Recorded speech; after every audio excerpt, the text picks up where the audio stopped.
তো মক্কায় সবচেয়ে বড় কুস্তিগিরের নাম ছিল রুকানা। কি নাম? সাহাবারা বিশ্বনবীকে কখনো রুকানার কাছে যেতে দিত না। সাহাবারা ভাবতো বিশ্বনবী যদি রুকানার দরবারে যায় আর রুকানা যদি বক্সিং মেরে বসে তাহলে বিশ্বনবীর মানিজ্যত নিয়ে টানাটানি। কিন্তু বিশ্বনবী তো শুধু সিলেক্টেড কিছু পার্সোনালিটিদের জন্য নবী হয়ে আসেননি। ওমা আরসালনাকা ইল্লা রাহমাতাল লিল আলামিন, I have sent you as a mercy for the whole world, for the entire universe. ও নবী, আমি আপনাকে গোটা বিশ্বের জন্য রহমত আর বরকত করে পাঠিয়েছি। তো বিশ্বনবী একদিন ফজরের সালাত শেষে লুকিয়ে লুকিয়ে মক্কার সবচেয়ে বড় বক্সার চিনেন তো, তিনি মক্কার সবচেয়ে বড় বক্সার রুকানার কাছে চলে গেল। যে বলল, রুকানা আসলিম তাসলাম, ইসলাম মানো শান্তিতে থাকবা, দুনিয়ায়ও থাকবা আখিরাতেও থাকবা। সুবহানাল্লাহ পড়েন। রুকানা বলে, না আব্দুল্লাহর বেটা মোহাম্মদ, আমি তো কালিমা পড়বো না, যদি বক্সিং খেলে আমারে হারায় দিতে পারো তাইলে কালিমা পড়ু। বিশ্বনবী বললেন, আমি তো বক্সিং খেলি না রে বাপ। রুকানা বলল, তাহলে আমিও কালেমা পড়ি না। বিশ্বনবী রাজি হলেন। অবশেষে ভাবলেন, আমি বক্সিং খেললে একজন যদি জাহান্নাম থেকে জান্নাতি হয়, বক্সিং খেললে সমস্যা কই? কি রহমতের নবী, কি অ্যাটিটিউড, কি পজিটিভনেস, কি প্রোঅ্যাক্টিভনেস, অলওয়েজ প্রোঅ্যাক্টিভ। সব সময় ইতিবাচক চিন্তা করতেন। নেতিবাচক চিন্তা কারে বলে বিশ্বনবী জানতই না। সুবহানাল্লাহ পড়েন। বিশ্বনবী রাজি হলেন। এবার বক্সিং খেলার পালা। রুকানা হাফ প্যান্ট পরে গায়ের মধ্যে জাইতুনের তেল মেখে এভাবে লাফাচ্ছে। আপনারা রেসলিং খেলা দেখছেন? তেল মেখে পজিশন নেয় মারার জন্য প্রতিপক্ষকে। তো বিশ্বনবী তার পজিশন নেয় না, বিশ্বনবী দাঁড়িয়ে আছে। রুকানা বলল, মোহাম্মদ, আমি লাফাচ্ছি, তুমি লাফাও না কেন? তুমিও লাফাও। বিশ্বনবী বললেন, না আমি লাফাই না, কারণ আমি সেলাইবিহীন লুঙ্গি পরি। সেলাই ছাড়া লুঙ্গি পরে যদি কেউ লাফায়, বাতাসে সতর খুলে যাওয়ার সম্ভাবনা আছে না নাই? কি লাজুক নবী ছিলেন, কেউ বিশ্বনবীর লজ্জাস্থান জীবনেও দেখে নাই। হালিমাতুস সাদিয়ার বাড়িতে যখন বিশ্বনবী থাকতেন, হালিমাতুস সাদিয়া 5 বছর এই কুরাইশি মুহাম্মদ ছেলেটাকে লালন পালন করেছে। হালিমাতুস সাদিয়া বলল, এই 5 বছরের ব্যবধানে কোনোদিন কুরাইশি মুহাম্মদরে কাঁদতে দেখি নাই। ক্ষুধা পেলেও ছেলেটা কাঁদতো না, ব্যথা পেলেও কাঁদতো না, শুধু লজ্জাস্থানের জায়গা থেকে কাপড়টা সরে গেলে শিশু মুহাম্মদ চিৎকার দিয়ে উঠত। এবার মারামারির পালা। রুকানা বলে, মুহাম্মদ তুমি মারো। বিশ্বনবী বললেন, তুই মার, কারণ আমি মারলে ওই মায়ের হজম করার ক্ষমতা তোর নাই। বিশ্বনবীর এক হাতে জান্নাতি 40 জনের শক্তি ঢুকায় দিছে কে? তো বিশ্বনবী মাইট দিলে এটাও হজম করতে পারবে? কথা কর, পারবে না। এখন রুকানাও মারে না, বিশ্বনবীও মারে না, খেলাও শুরু হয় না। এখন বিশ্বনবীও মারে না, রুকানাও মারে না, খেলাও শুরু হয় না। এখন রুকানা বলে, মুহাম্মদ তুমি মারো। বিশ্বনবী মারে নাই, কিন্তু বিশ্বনবী ওনার ডান হাত মোবারক, কি নরম হাত, সফটার দেন সিল্ক, সিল্কের চেয়ে নরম ছিল। ওয়া কানা কাফুহু আবিয়াদু মিনাদ দিবাজ, সফটার দেন সিল্ক, রেশমের কাপড়ের চেয়েও বিশ্বনবীর হাতের তালু সফট ছিল। এই হাতটা দিয়ে বিশ্বনবী রুকানার ডান কাঁধে এভাবে টাচ করলেন। মারে নাই, খালি বলছে, রুকানা এত লাফাস কেন? টাচ করার সাথে সাথে রুকানা বেহুশ হয়ে জমিনে পড়ে যায়। সবাই তো অবাক, ঘটনা কি, ঘটনা কি, কি মিরাকেল, কি অলৌকিকত্ব। পানি ঢেলে রুকানারে হুশ ফিরানো হয়েছে। সবাই বলে, রুকানা তুই তো অনেক বড় পালোয়ান, আব্দুল্লাহর বেটা মোহাম্মদ ঘুষিও দিল না, লাথিও মারলো না, বেহুশ হইলি কেন?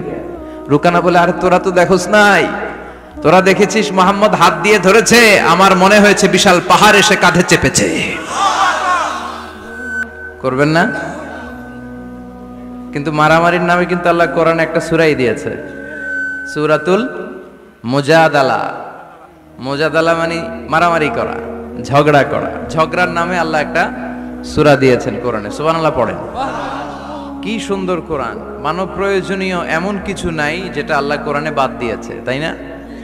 মানুষের প্রয়োজনীয় সব কিছু কোরআনের ভেতরে আছে না নাই? এজন্য আল্লাহ বলেছেন, এটা এমন কিতাব যে কিতাবে কোনো সন্দেহ নাই, কোনো ভুল নাই। This is the book whereof there is no doubt, no suspicion, no question in it, and a guidance to those who are muttaqin, who are muhsinin. এটা এমন বই যে বইয়ে কোনো ভুল নাই, সন্দেহের অবকাশ নাই, আর মুত্তাকিনদের জন্য পথ প্রদর্শক করে কিতাবটারে পাঠিয়েছে কে?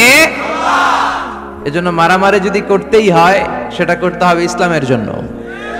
কথা বলেন। ইসলাম কিন্তু প্রথমে মারতে বলে না, ইসলাম মায়ের সহ্য করতে বলে, কথা বলেন। বিশ্বনবীর পুরো জীবনীটাকে দুই ভাগ করলে পাওয়া যায় মাক্কি জীবনী, মাদানী জীবনী। মাক্কি জীবনীতে মায়ের খেয়েছেন, মাদানী জীবনীতে খেয়েছেন আবার দিয়েছেন। চিল্লায় বলেন ঠিক কিনা? ইসলামের অ্যাটিটিউডটা হচ্ছে ডিফেন্সিভ, আত্মরক্ষামূলক। আমরা আগ বাড়িয়ে কাউরে মারি না।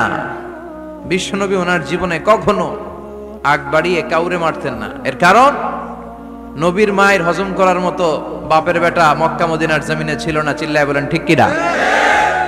আরেকটা কায়দা জেনে নেন, নবী যাকে মারে সে জাহান্নামী, আর যে নবীকে মারে সেও জাহান্নামী। কেউ যদি নবীকে নিহত করে ও জাহান্নামে যাবে, আর নবী যদি কাউরে নিহত করে সেও, কারণ নবী তো যেন তেন কাজে কাউরে মারবে না, ঠিক কিনা? নবী যখন হাত তুলবে এখানে কজ এন্ড ইফেক্ট আছে, ভ্যালিড রিজন আছে। এমনি এমনি নবী হাত তুলবে না। এজন্য ইসলামের অ্যাটিটিউড হচ্ছে ডিফেন্সিভ, আগে মারে না। আগে মারে না, মাইর খায়, কিন্তু খাইতে খাইতে দেয়ালে যখন পিঠ ঠেকে যায় তখন কিছু মাইর দেওয়ার দরকার আছে না নাই? Defensive attacking system. এমনকি যুদ্ধের ময়দানে বিশ্বনবী বলতেন, খবরদার, সিভিল সিটিজেন যারা আছে, সাধারণ নাগরিক, তাদের গায়ে হাত তোলো না। চিফ অফ মিলিটারিকে বিশ্বনবী ডিরেকশন দিয়ে দিতেন, সাধারণ নাগরিক মেরো না, কোন নারীর গায়ে হাত তোলো না, বৃদ্ধ বৃদ্ধার গায়ে হাত তোলো না, শিশুদের গায়ে হাত তোলো না, ও এলাকার ধর্মীয় পাদ্রীদের গায়ে হাত তোলো না। তোমাদের বিরুদ্ধে যারা যুদ্ধ করছে তারাও যদি তলোয়ার রেখে দিয়ে হাত তুলে বলে surrender, Al Aman, Aman, I sick the security, হাত তুলে আমান চাইলে তাদেরকেও মেরো না। আর এই নবীকে ওরা গালি দিয়ে বলে জঙ্গি আর সন্ত্রাস। যারা বিশ্বনবীরে গালি দেয় এরা পিতৃ পরিচয়হীন জারদ সন্তান। বিশ্বনবীরে গালি দিলে কলিজা আগুন লাগে মুসলমান, আগুন লাগে।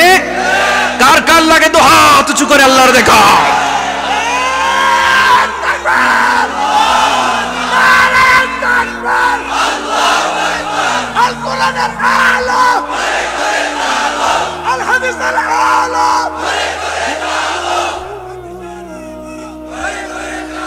বিশ্বনবীর ভালোবাসা আল্লাহ আমাদের অন্তরে আরো বাড়িয়ে দাও। বিশ্বনবীর ভালোবাসা ছাড়া জান্নাতে যাওয়া যাবে? আল্লাহকে যে পাইতে চাই হযরতকে ভালোবেসে, আরশ কুরসি লৌহ কালাম না চাইতে পেয়েছে সে। হযরতকে ভালোবেসে আরশ কুরসি লৌহ কালাম না চাইতে পেয়েছে সে, ঠিক কিনা? গোটা বিশ্বকে ভদ্রতা, নম্রতা, সিভিলাইজেশন, বিনয়, ম্যানার শিখিয়ে গিয়েছেন বিশ্বনবী, ঠিক কিনা? As a father, as a husband, as a teacher, as a commander, as a reformer of the society, as a messenger, Muhammad is the superman of the world. স্বামী হিসেবে, বাবা হিসেবে, নেতা হিসেবে, নবী হিসেবে বিশ্বনবী সাধারণ কোনো মানুষ নন, তিনি অসাধারণ মানুষ। তিনি গোটা বিশ্বের জন্য সুপারম্যান হয়ে প্রেরিত হয়েছে। এজন্য ইসলাম শান্তির ধর্ম, ইসলাম মারামারি করে না, ঠিক কিনা? আপনাদের জিজ্ঞেস করছিলাম মারামারির সময় প্রশংসা করবেন কার? সব সময় আমাদের প্রশংসা করতে হবে একটা সত্তার। চিল্লায় বলেন তিনি কে? কেউ যেটা দেখে না, দেখে কে? ওই আল্লাহর উপর ভরসা রাখতে রাজি আছেন তো? আল্লাহর কাছে চাইতে রাজি আছেন তো?